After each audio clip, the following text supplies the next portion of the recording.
Welcome to Wild Turkey Science, a podcast made possible by Turkeys for Tomorrow. I'm Dr. Marcus Lashley, Professor of Wildlife Ecology at the University of Florida.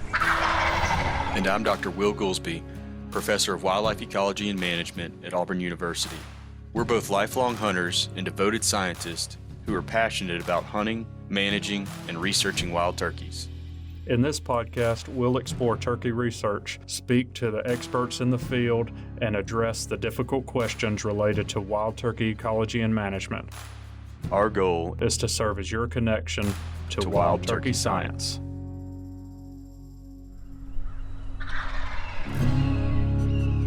Today, I guess we will talk about the burning questions people have. Yeah. To use a pun. Yeah. Well, and yeah, you've been worrying about a different kind of burning, sunburning.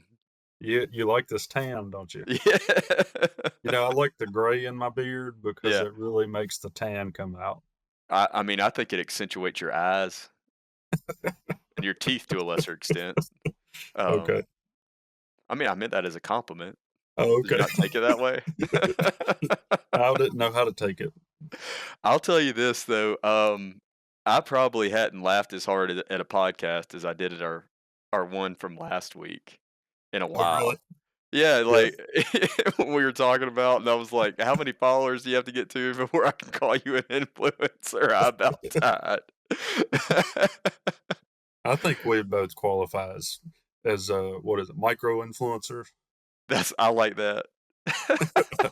That's what my wife calls me, a micro influencer. I love that. How about a nano influencer? I think that's what I am. Like a nanobyte. Yeah.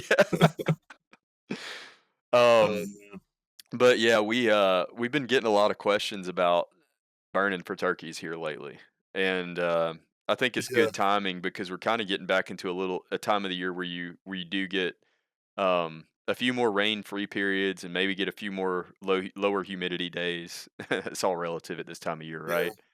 Well, you know, a lot of the time when you get a burn ban, it also happens at this time of year, and I get plenty of questions from folks that are frustrated that they don't have a burn window because they're not allowed, and then several people that have been burning in other times of the year have questions about the conditions that you pick, or you know, what are their advantages to burning at this time of the year.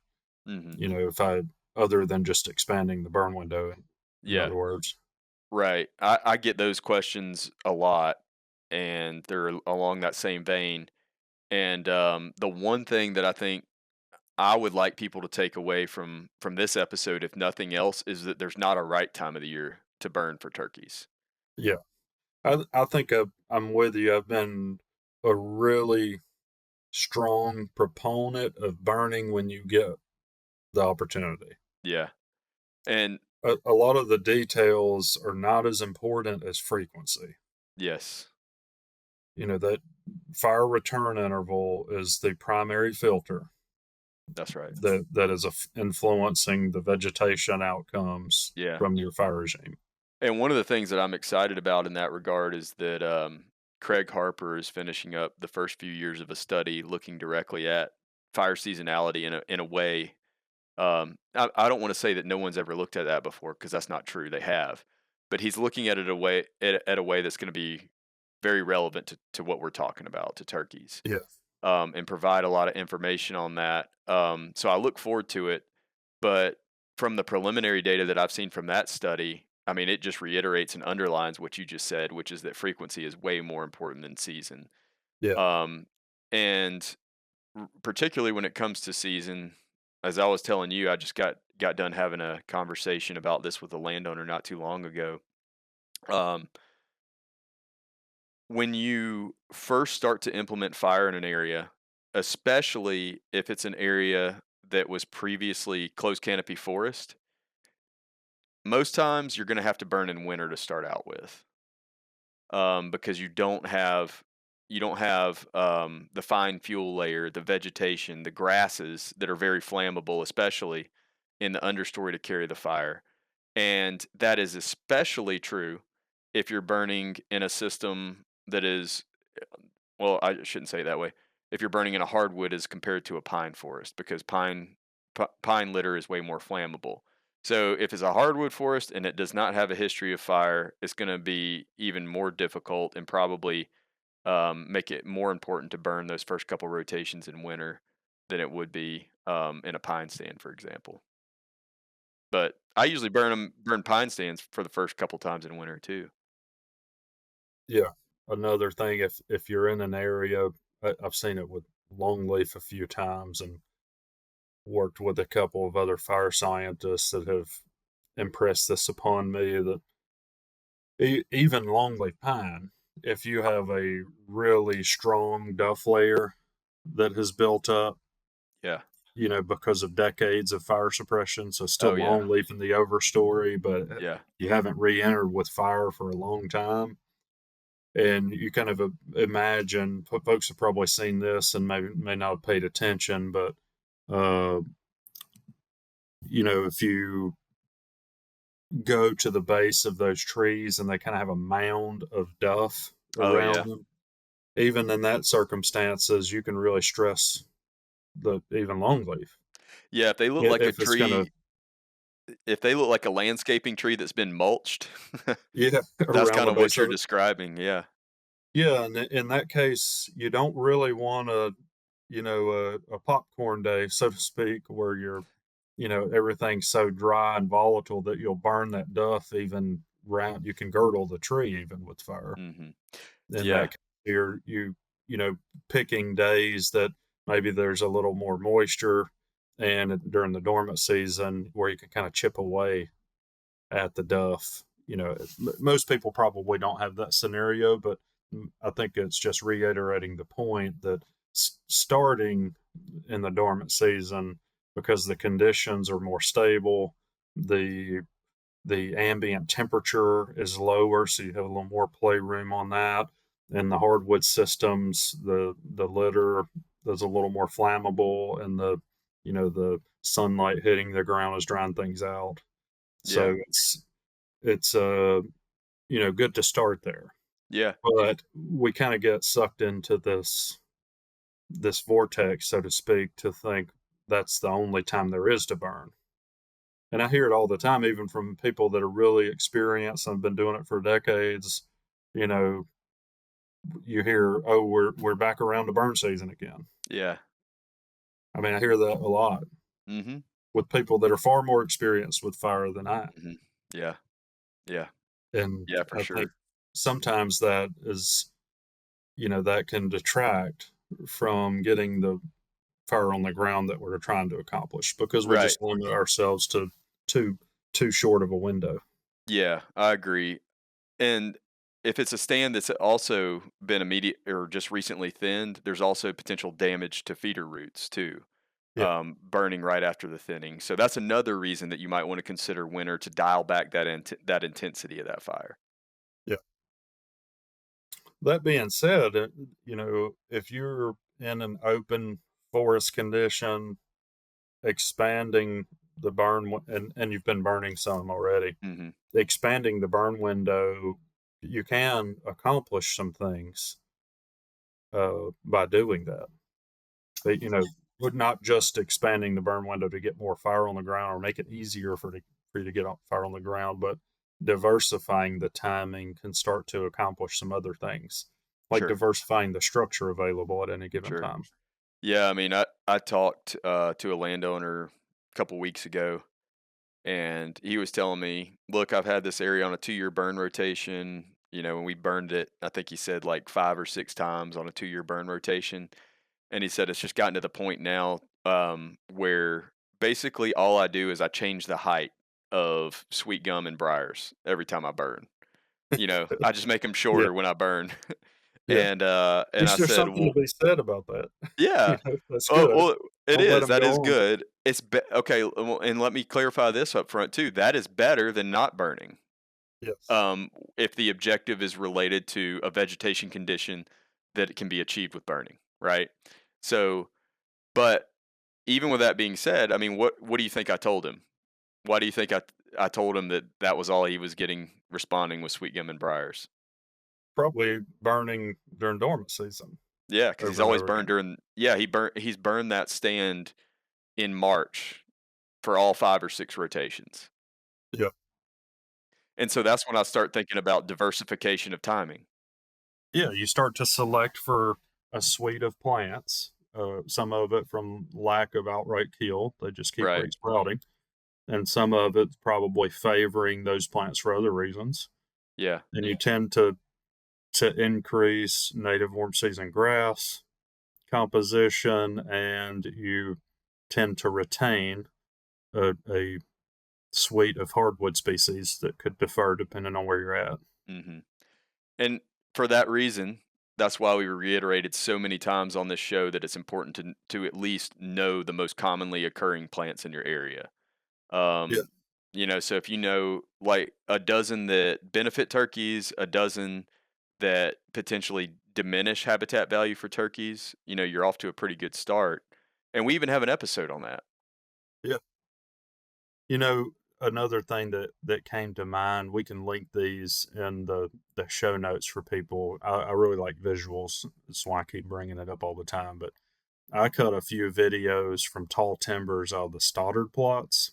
Mhm. I did one with Kevin Robertson, the fire scientist that works on plant Yeah. ecology, basically at tall timbers. And then I may have even done one where I was the talking head in the video. But to me, those are striking examples. Yeah. You can go into the Stoddard plot that is a 2-year return interval. They have 3 replications of that. Mhm. And they're still full of hardwoods, even though they have been burned every 2 years since 1960. Yeah. They've never missed one. Right. Burned it every other year since Right. 1960. What I mean, we're talking about a lifetime, Yeah. for most people of Yeah. a particular fire return interval, that it is still full of hardwoods. Right. They didn't get rid of them, Right. but there are some key things that happened with return interval that it was not apparent to me until I have worked in those plots quite a few times Mhm. now, and being, involved with Kevin in the plots, and also we had a recent master student that did some really cool fire season work, where I learned a lot from her work, Emma Zeitler and Kevin, which we can talk about because it was fire season based. I wanted to bring it up, but one of the things that was, well, the first thing that was striking to me is the hardwoods are still present. Right. There are fewer hardwoods in the annual burn than the 2-year and 3-year and so forth, but in the 2-year return interval is still, I wouldn't say completely dominated by Mhm. woody plants, but a large portion of the biomass available is still. So Yeah. they've been burning them in March. I think almost every fire has occurred in March, if not late Right. February, Right. since 1960. Right. And the biggest difference between the 2-year and the 3-year and the others is if you burn, let's say we burned all of them, even though one's been on 2-year for 60 years and the other one's been on a Mhm. 3-year for 60 years, but sometimes they line up where you burn both in the same year, right? Sure. Every 6 years, I guess. Yeah. Uh, when you're standing in those plots, they look quite different, primarily in height, even though they both were burned last March, like 6 months Mhm. ago. Uh, they'll both have, post oak or water oak, or there's various hardwood species in that particular site Right. that will be present in both plots, but the individual plants will be substantially larger in the 3-year than the 2-year, even though were burned 6 months ago. Does that apply to the herbaceous plants or just the woody plants? That's a good question. I Because I haven't could see it being noticed true it for with. woody, but it would surprise me with herbaceous. I haven't. It's not striking with other Yeah. species, but I suspect you'd see some degree of Yeah. it even with the Right. perennial herbaceous plants. Right. which Kevin has done some work on it. And as what people were probably thinking is what the data seem to indicate.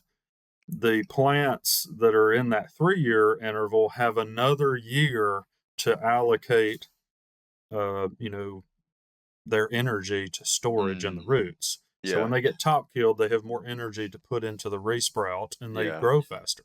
That makes sense. So even though you're 6 months post fire in both, the 2-year and 3-year, the plant size is substantially different, even though they were both Yeah. top killed at the same time. Right. And that has been something that's really striking to me. First of all, you don't see this super strong compositional difference Mhm. between the two, but you do see quite a difference in the rate of growth of plants, even though they're the same species. And the plots are side by side. It's not like they're in a Mhm. different Yeah. site index or something. Yeah. What's really interesting to me about those plots, um, and the thing that that I really try to impress upon my students when I talk about this, and we don't go down there to the Stoddard plots, but I show them photos of it, is when you go from a 2-year fire return interval to a 3-year fire return interval, you're going to get some hardwoods that are going to escape into the mid story with a Yeah. 3-year On that return. site, yeah, Yeah. the long growing season, high rainfall, Yeah. high productivity site, 3 years is too Yeah. long. And it's remarkable because, like you said, they've been burned for 60 years. And if you go into any of the plots that are on a 2-year or a 1-year, for the most part, correct me if I'm wrong on this, Marcus, because you've spent more time down there than I have. But for the most part, I'm just trying to visualize them. I'm thinking that there's only like dominant trees in the plot, maybe a few smaller trees here and there. In other words, there's lack of a mid-story for the There's most no part. mid-story. It's basically like all vegetation is like belt height down, right? For the most part, yeah. In the 1 and 2-year returns, but then you get to the 3-year, and then you've got a well-established hardwood mid-story that's taller than your head. I mean, like, you can't even Yeah, reach the the top. 3-year, that's the Yeah, case. And the 4-year, you pretty well have lost all of yeah. the hardwoods, Now the to the important degree thing. that it starts to negatively affect flammability of that particular system, Yeah. because those hardwoods are off-site, mesophytic species Mhm. that we bring up every Yeah, once in a while that kinda suppress fire. yeah. But people should not necessarily just take that information and apply it, directly to their properties, because if you're in an area with a Yeah, shorter growing season or lower soil fertility, you might be able to get along away with a little bit longer fire return interval. But yeah, for a lot of areas in the South, that pattern holds pretty true. yeah, and, that's also not to say that there couldn't be some value from having that 3-year interval. Yeah, For example, on some sites, 3 years since fire usually has the highest quality nesting structure. right. So, or if you're interested in deer, also that that's where the fawn is going to be Yeah, that hanging out, right? yeah. So, And I mean, I have data from another study. It shows that generally speaking, deer forage in those plots is going to increase up to 3 or 4 years since fire. yeah, and Until I it found the basically same thing. gets until it basically gets so tall they can't reach it. Right, and that's the same thing I found in a poor site that was longleaf. Mhm. The deer forage available continued to increase with time since fire until you get 3 or 4 years, Right. like you said. So, yeah, that's the thing that makes this tricky is we're trying to prepare you with information that then you can kind of work through the checklist of what you should expect on your own place.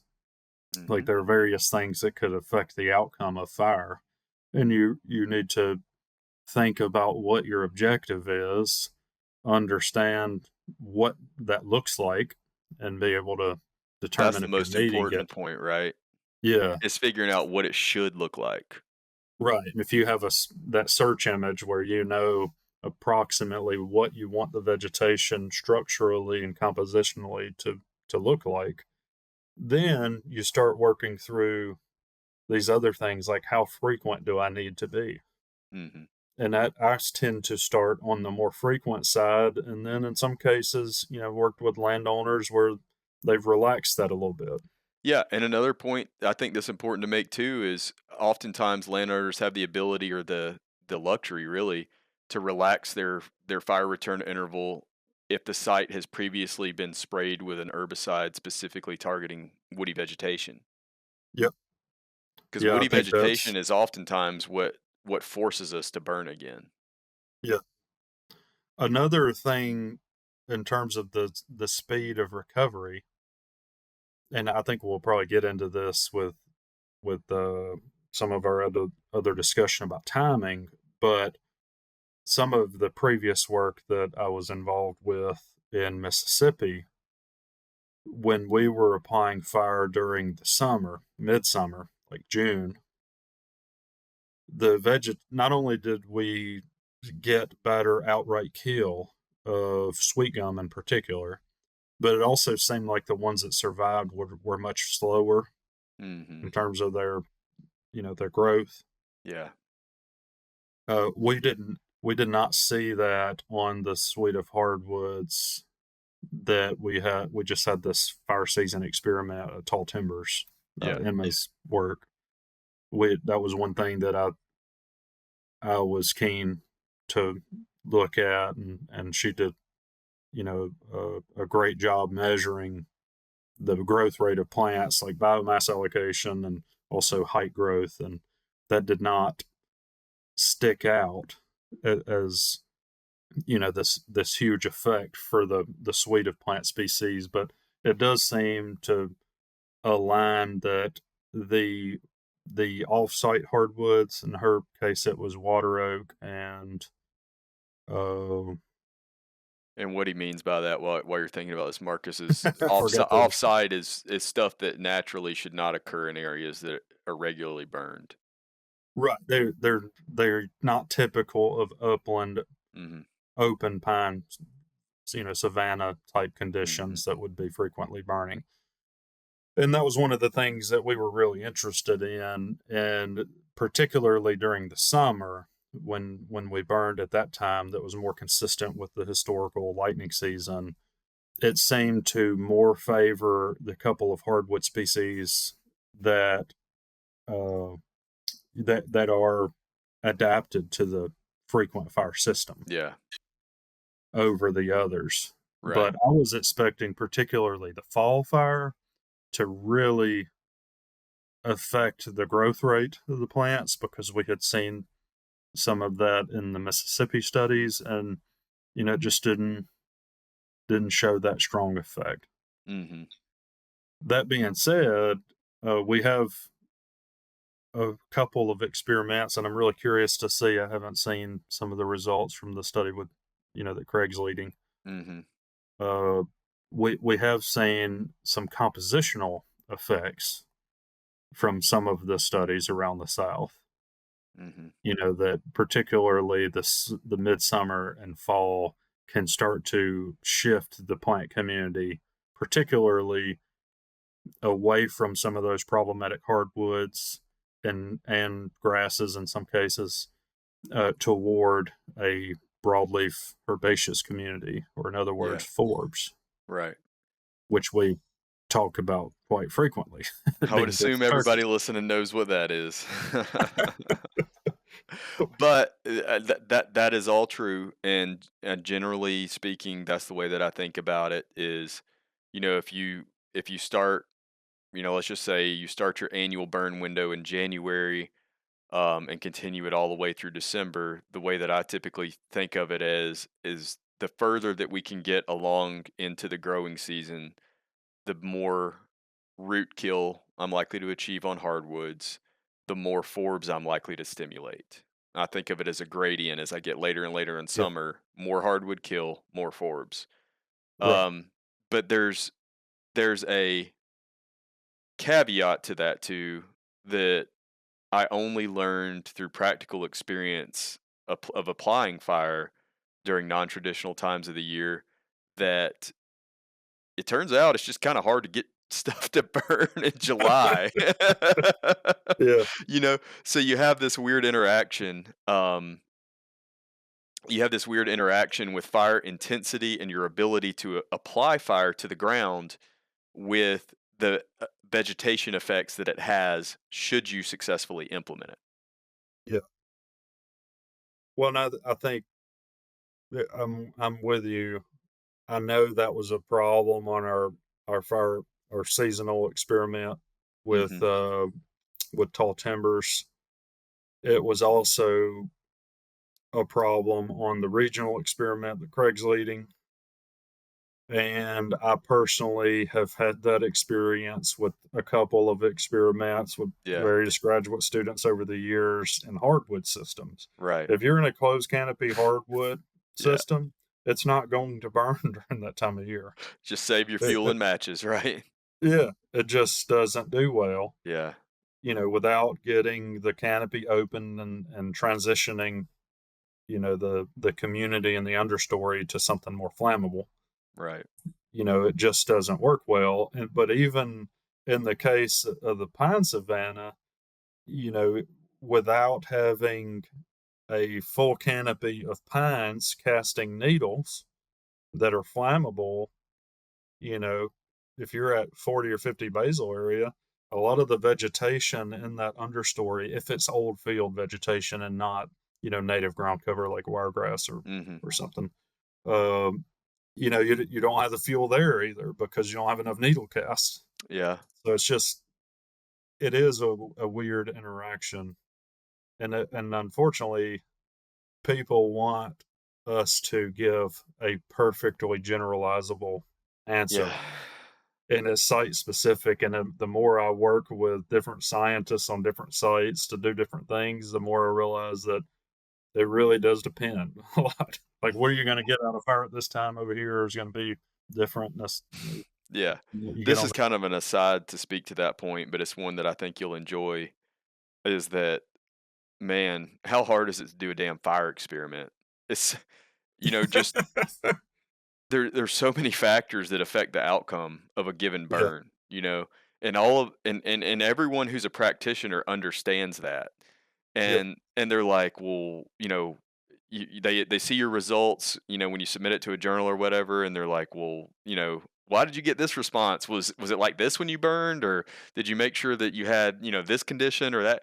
And it's just, I mean, you think about everything related to humidity, temperature, wind, fuel moisture, ignition pattern, topography, and you think of all the ways that it's difficult to hold fire consistent and apply it in a consistent way so that we can measure a consistent result to, develop expected outcomes. And you consider all that, and it's just like, man, why would anybody ever try to do controlled experimentation with yeah, prescribed fire? And that's why there are some of these experiments where we shrink it down to a really small plot so that we can do yeah, that. But then that limits our ability to make inferences about fire behavior at that larger scale, because the way fire behaves in a 10-meter plot, for example, is very different than 10 acres, is very different than, 1,000 yeah, acres getting lit off by the right, Forest Service, you yeah. know? So, Well, yeah, it is. It often the designs seem so simple. yeah, It's like, oh, this is going to be really clean, replicated on when you just talk about it. randomized block design, and then you get out there. It's like, wow, Yeah, man, this was tricky. yeah, Trying to do the fire season yeah, experiment with 4 times of fire, and then you're trying to figure out, okay, how do we detangle the season effect from the time since fire effect? Because yeah, every that one's a time you pain measure a too. plant, Yeah, it's always a different amount of time since fire yeah, because the fire treatments happen at different times of the year. I mean, it's just like a big mess to try yeah, to work through how do you actually measure the response. So we're yeah. getting probably too far into the weeds, and Well, I think we're making an important point for people to understand that this is why, we can't give you a blanket frequency in season, yeah, because there's just so much variation from one day to the next. I think the better strategy is, well, first of all, a good thought process is that fire is probably a good tool for you to manage vegetation to achieve particularly nesting and brooding cover for Hmm. turkeys. That's a great tool for you to get there. Not everybody can use it for some reason or another. Maybe you're in a state where the regulations are hindering you, or maybe you don't Mhm. own land or whatever. There's reasons, but generally, the application of fire, if it can be achieved, is positive. Mhm. And then the second part, and you and I have done as much as we can, and there's been others that have done the same. Take it upon yourself to learn what the structure and composition of the plant community should look like for you to achieve your objective. And if you do that, then, you know, some of it is intelligent tinkering, Yeah. right? Mhm. You can adjust what you're doing on your property based on the site specific responses that you're getting, and maybe the timing could be adjusted or the frequency could be adjusted to better achieve that outcome. But without you knowing what that outcome looks like, it's hard to do that tinkering. And to flip this around, how are you gonna know when it's time to burn if you don't know what it should look like? Yeah, you don't want to fall into that.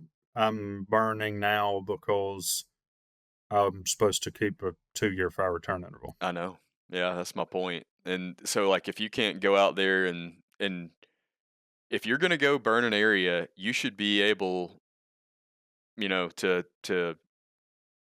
theoretically call us up, and tell us, I'm burning this area for turkeys because the structure has become too dense or too tall, or the species composition has shifted away from these plants that are beneficial to turkeys towards these that are less so. If you can't defend that, then you need to learn. You need to learn to get to that point.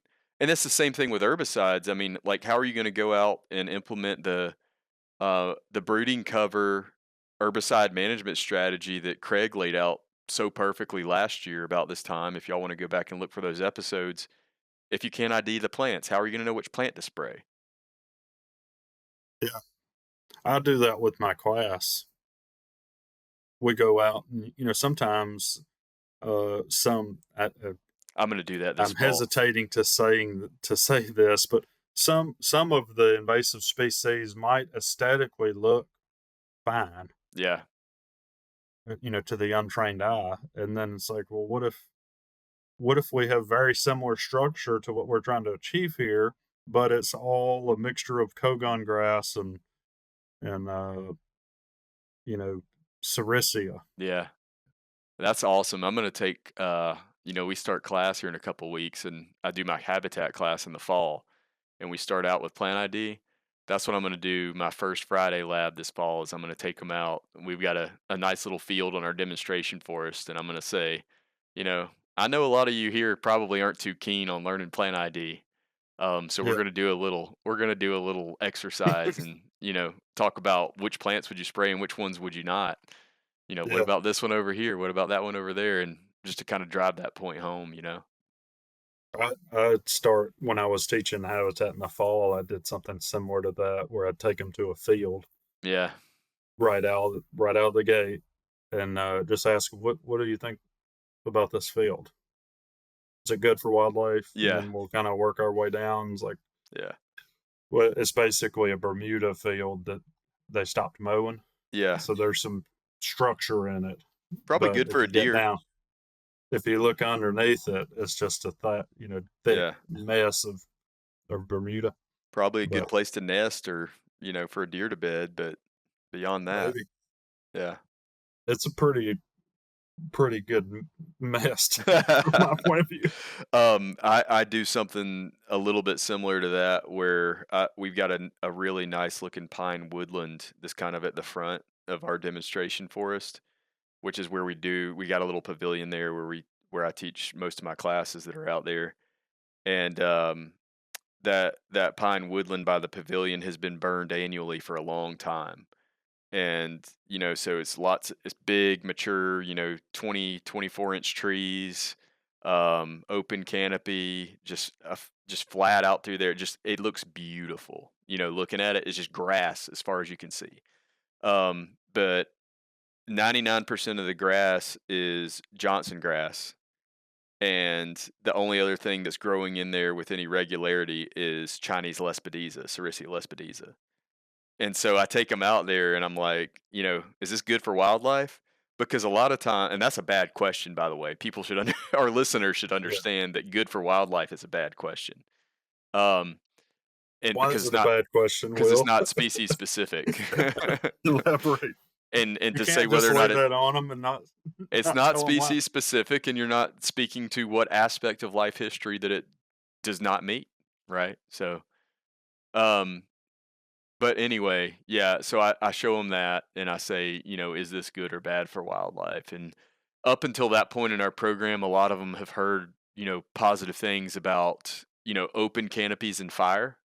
And so they see open canopies and they see like all these scorch marks on these trees and they see all this grass growing. They hear a lot about grasslands too in ecology, right? And Yeah. and how grasslands are disappearing and so are the species associated with them. So most of them will say that it's good. And then I'm like, well, 99% of what's out there is invasive species that have almost zero wildlife value. um, so I don't know. Maybe we've beaten that horse beyond death, but Well, I it's mean, important. we need to just reiterate you're interested in making more turkeys, and part of that is understanding what makes turkeys. And to some people, that's not that fun, trying to know a bunch of plants. But I mean, frankly, now we have apps that can pretty accurately, Yeah. get you the plant species really quickly, if not just the genus at least. Yeah. And that's usually pretty informative. Yep. But that really is the take home message from, I mean, quite a few fire experiments over the years and a lot of experience burning, is that there are a lot of things going on at the site level that could affect the outcome of those fires. Mhm. You know, part of part of it for the person is to go through the training, of course, to get your certification and learn about fire and take the safety precautions and everything into consideration. But the other part of that learning experience is to learn what you're trying to achieve and be able to evaluate Mhm. success, and understand how to tweak the operations so that you can achieve success Yeah. if you're not with your formula. And I understand that there are a lot of landowners out there that are completely intimidated by that and have never had any training in, plants or land management or anything like that. But the good news is I feel like I don't have data on this, but it seems like in the recent past, most state wildlife agencies have continually improved and expanded their private lands technical assistance programs. So if nothing else, I mean, it's likely that it may take a little while, but you could get a biologist to come out on your property and look around and help you with some of that. In many cases, like I said, through those technical assistance programs for free.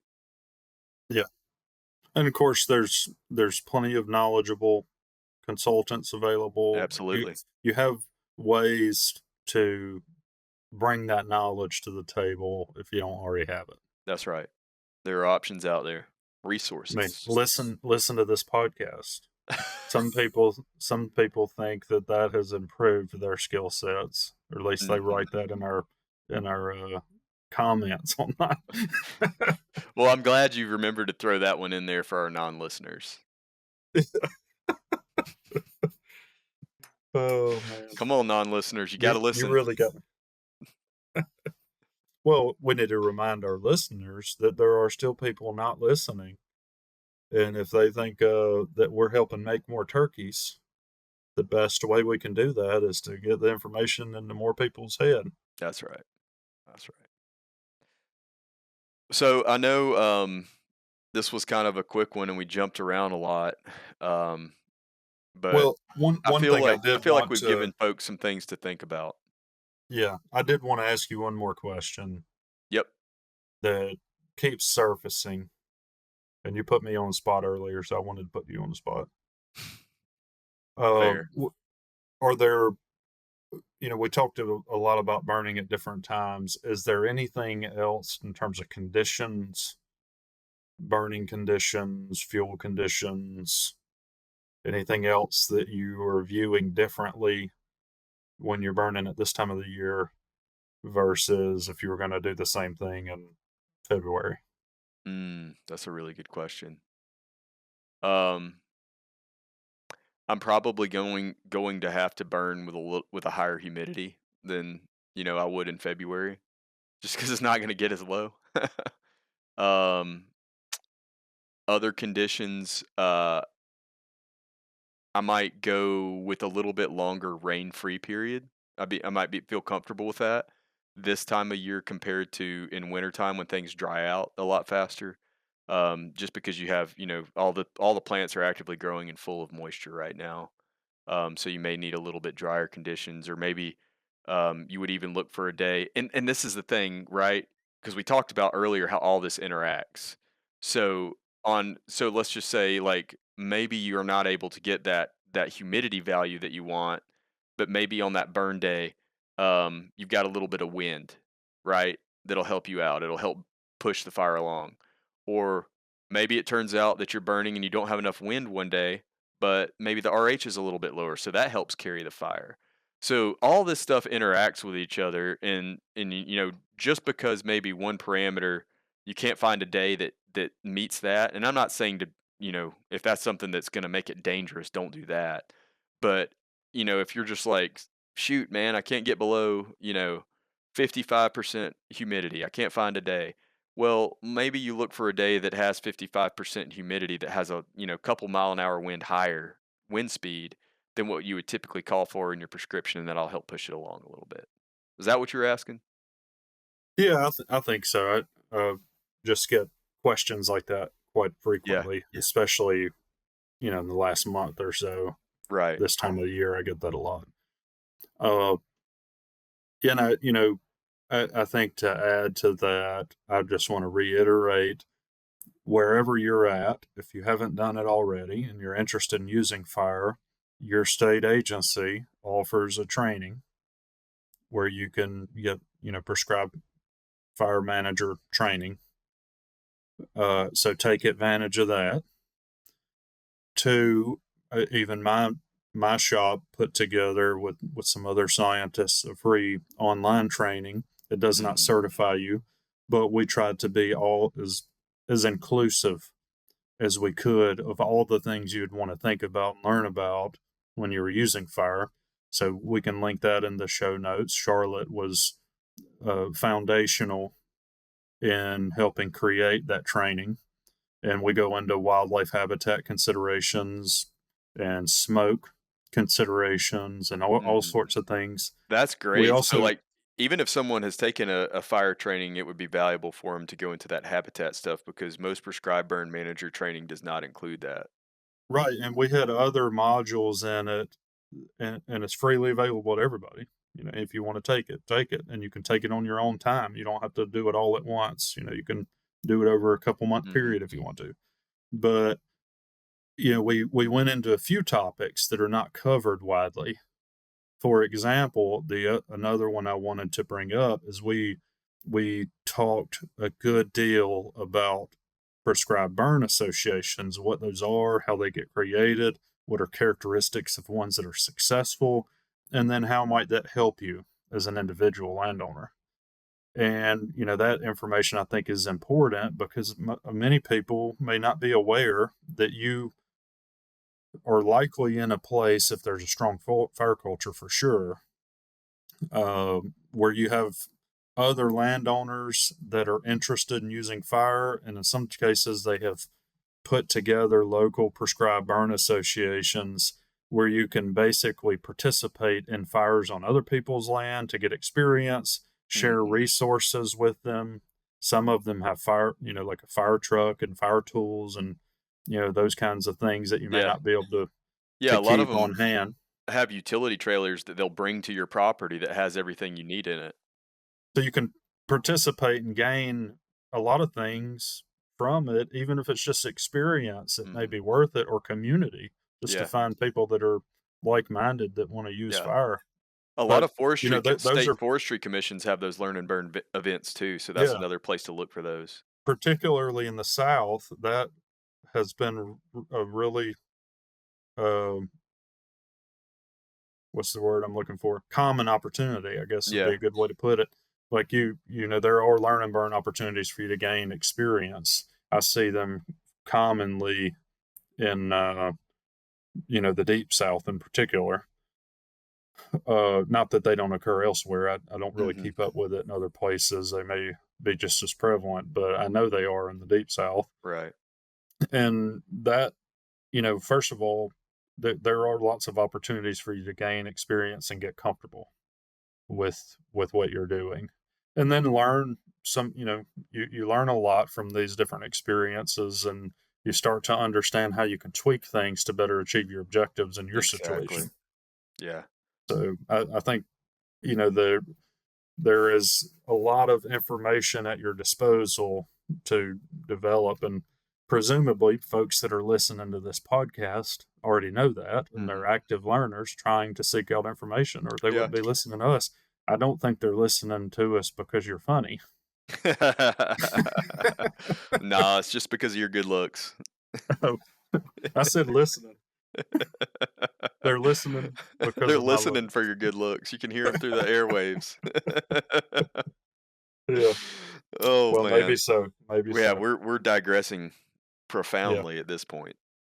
Well, I don't think so. I think the main thing is, think fire generally is good for turkeys.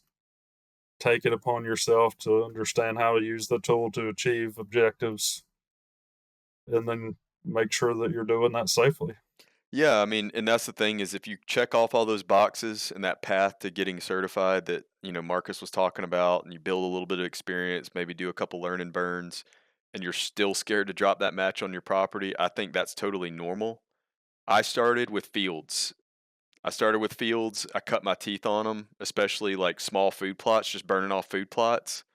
Probably like the best learning tool, bar none, because they're already open. It's real easy to put a fire break around them. The ground has already been disturbed, so if it needs to be touched Yeah, up, just disc around it again. You can make it 2 or 3 passes wide if you want to.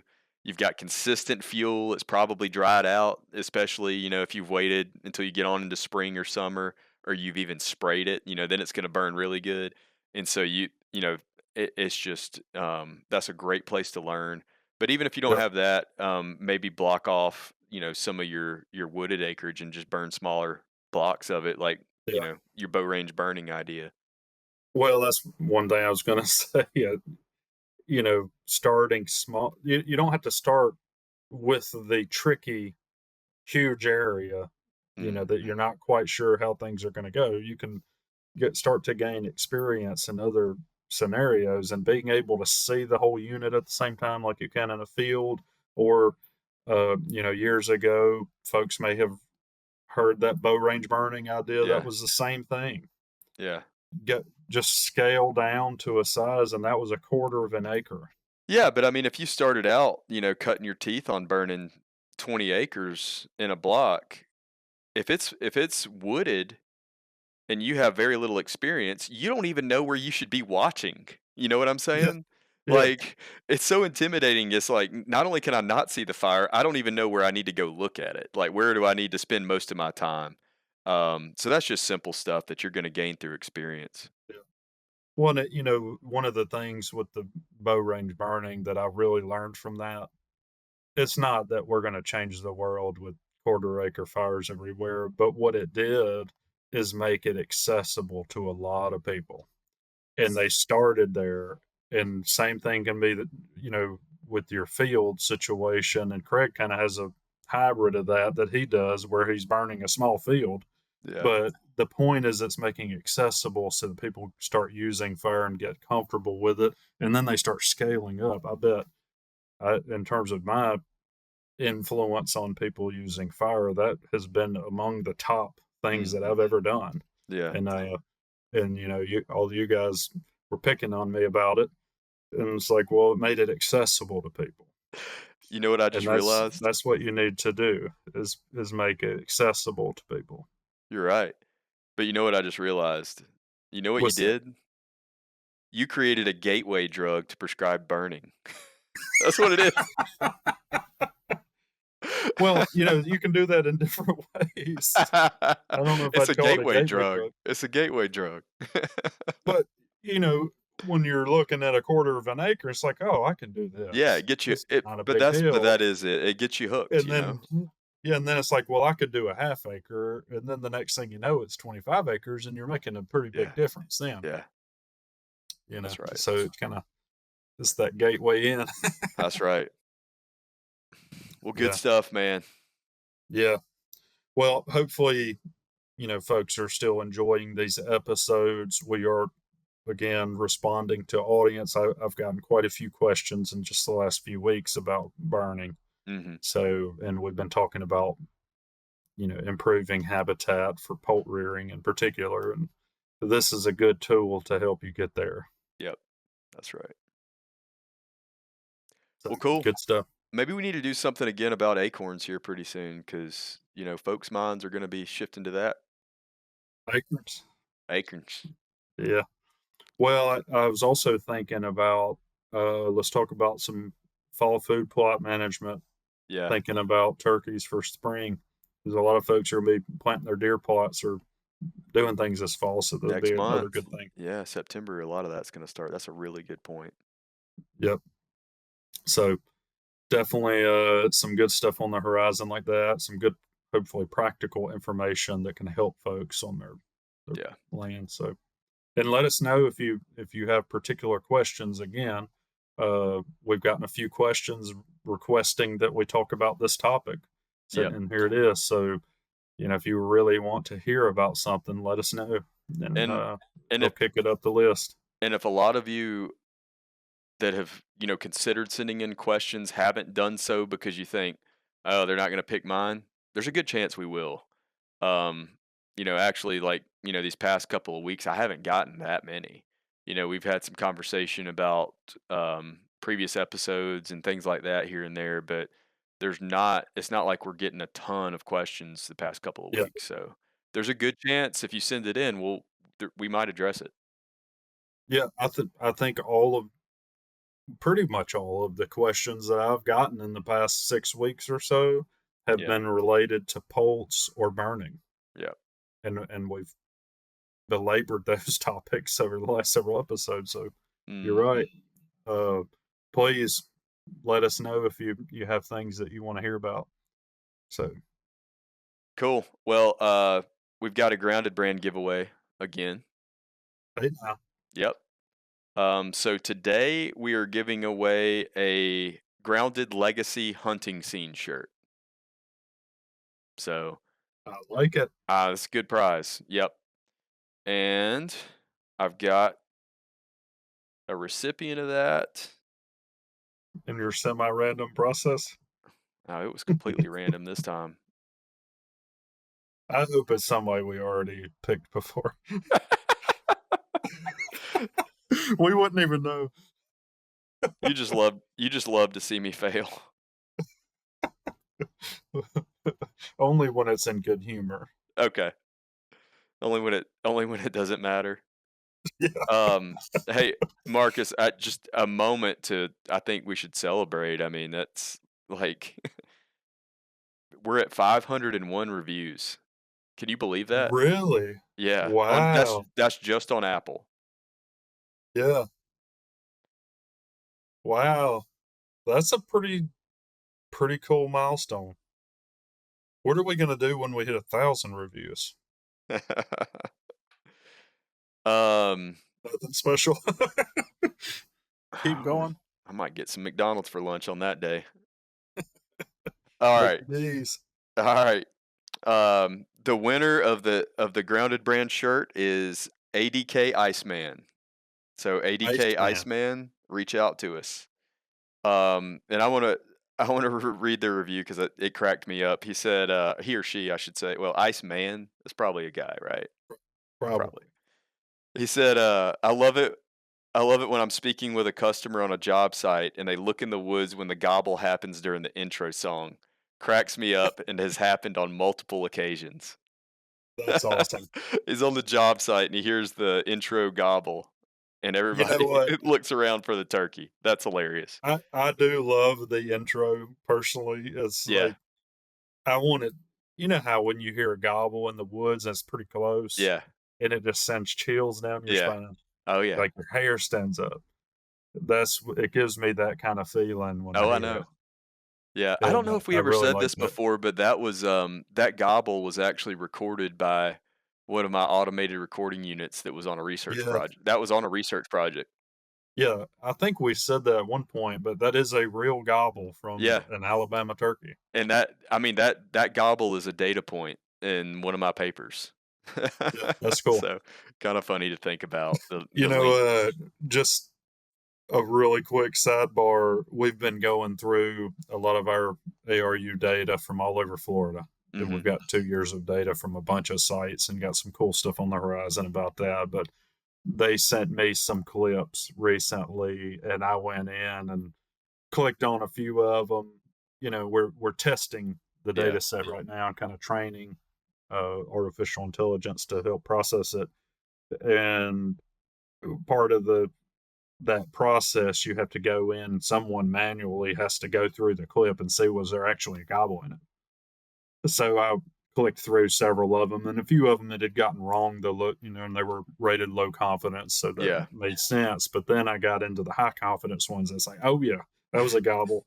So it was like, last Tuesday I was sitting in my office, like listening to recordings of gobbles, and I was just over and over. It was like an addiction. Just I wonder how long you would have to do that before you got tired of it. I don't know. It was longer than I did it. I'll Do tell you you know that how because I do did you know not get tired of it. I'll tell you how many my student Matt just listened to as part of his master's research, and I actually guess how many you think he listened to? How many did he personally listen to? Yeah, I'm gonna go with 28,000. Just a random guess. 186,000 gobbles. You know what? You know how you know if somebody really loves turkeys? If they still want to hear one gobble after they've listened to 186,000 gobbles. I'm gonna ask him that next time Yeah, I talk to him. yeah. Do you still want to hear one gobble? Because if you do, You're the man. can you imagine anything else where you wouldn't just be so sick of it you never wanted to hear of it again? And here he is about to go into a PhD program on turkeys Well, this is Matt, after not he's listened. Not Kevin. So Matt's going to Oh yeah, work. yeah, yeah. Yeah, yeah, My bad. yeah. Well, still, I he's know. still eat up with turkey, right? Yeah, he still ate up with turkeys. Yep. I can't You imagine that being the case with any other species. you know what's my favorite gobble? The first one of the season. The first one. The first morning I'm out in spring. Religious. I mean, it's just like, God. You My talking about, favorite one is the one that just happened. yeah, that's true too. That's true too. But just, you know what I'm talking about, that first morning you go out to listen Oh yeah. and you don't, and you're just standing there and you're like, almost every time I go out, it's so special it seems fake. Like I almost think, no, I'm serious. Like I almost feel there's a part of my subconscious that feels like it's not gonna happen today. You know what I'm saying? Yeah. When you're waiting for Like, that first do I one. still got it? I'm not worried if I know I never had it. But just hearing that first gobble, like it's almost just magical that it even happens. You know what I'm saying? Another season where I didn't get skunked. All right. All right, I gotta That's run. good stuff. All right. Well, we appreciate it, everybody. Thanks for listening. Wild Turkey Science is part of the Natural Resources University podcast network and is made possible by Turkeys for Tomorrow, a grassroots organization dedicated to the wild turkey. To learn more about TFT, check out turkeysfortomorrow.org.